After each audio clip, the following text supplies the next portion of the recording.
All right, Saturday morning.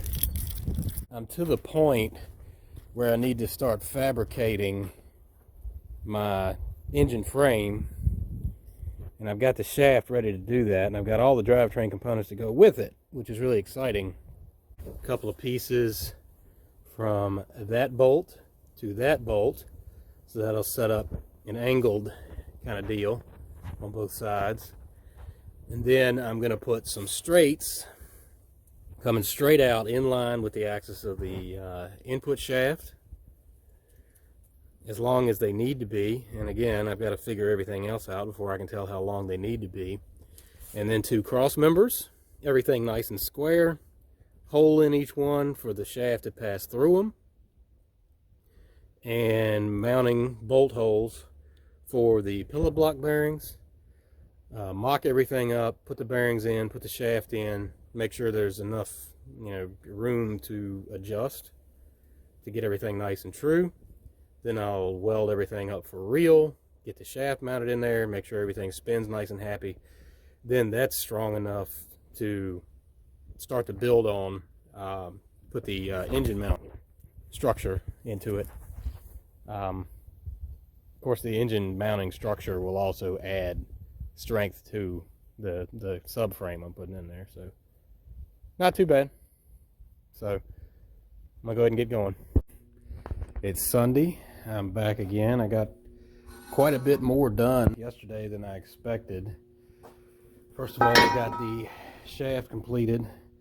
I ended up welding the sprocket to the shaft, and also all the way around the outside of that pulley, because why not?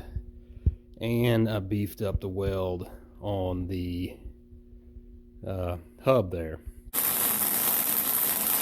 So I'm considering that good. The big news from yesterday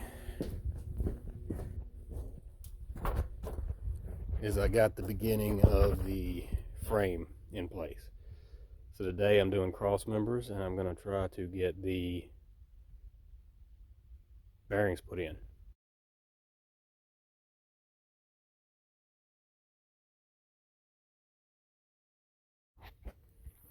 And there she is,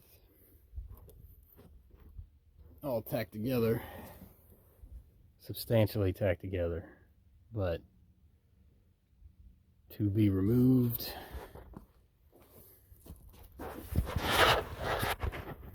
And re-welded everywhere. I like the way it turned out. I think it's going to be pretty good.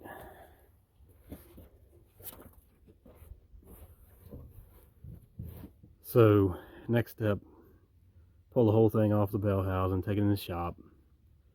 I'll go over all the welds, make sure it's there forever. Put it back together as a test fit, make sure nothing's binding, and if it is, basically wallow all the holes out till I can adjust it to where it's not. Seems happy right now. So once that's good, it's time to break out the engine, start holding it up in place, and trying to figure out where it's going to be. I'll come up a level, up in here somewhere, and put some structure in to hold the motor mounting bracket. The critical thing about that is I've got to match the angle of the secondary shaft, whatever you want to call this thing, so my chain runs true. But now we're looking really good.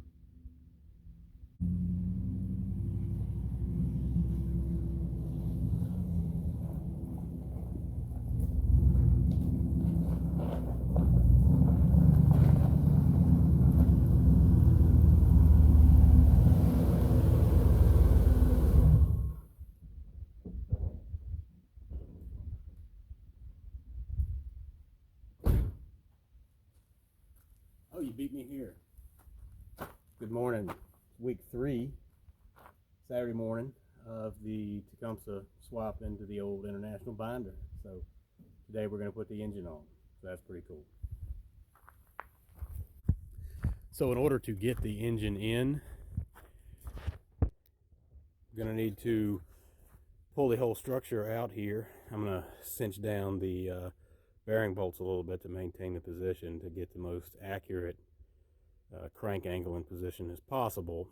But pull this out, sit it on the bench in the shop, try to basically just kind of eyeball it, put the engine where it needs to be, fill in the gap between them. Then once that's done and everything's running true and nice in the shop, I'm going to run over all these welds again, and I'll spend some time, you know, cutting the sharp corners off, radius and everything, chamfering everything, deburring, that kind of thing. And that will be that. Glad I put the hood on. Actually snowed this week, believe it or not. All right. So here are the components I'm trying to put together. Remains to be seen exactly how I'm going to go about doing that.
Alrighty, I believe she is together. See if there's anywhere cool enough for me to touch it. Man, try not to smash all these welding rods. There we go. Alright, there she is. Gussets and all. Should be quite strong. I wouldn't mind going through and taking a bunch of corners and stuff like that off. Of course, I also need to drill the holes to mount the engine. So I might as well go ahead and do my corner radiuses and everything first, so I can do those without any hardware on it.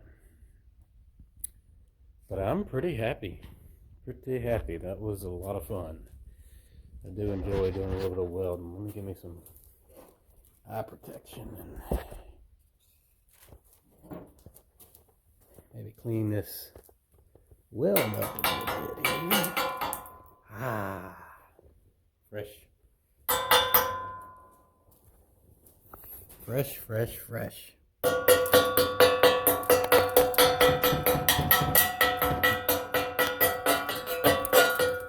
My custom slag hammer here. Looks pretty good.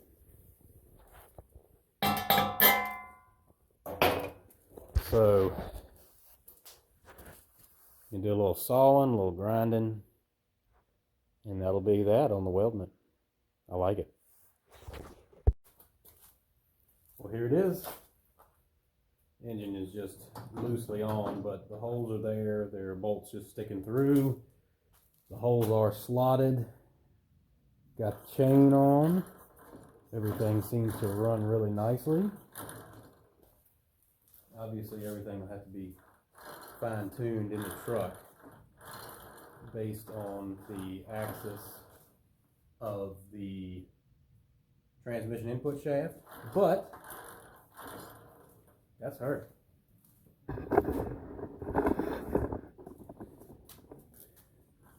So now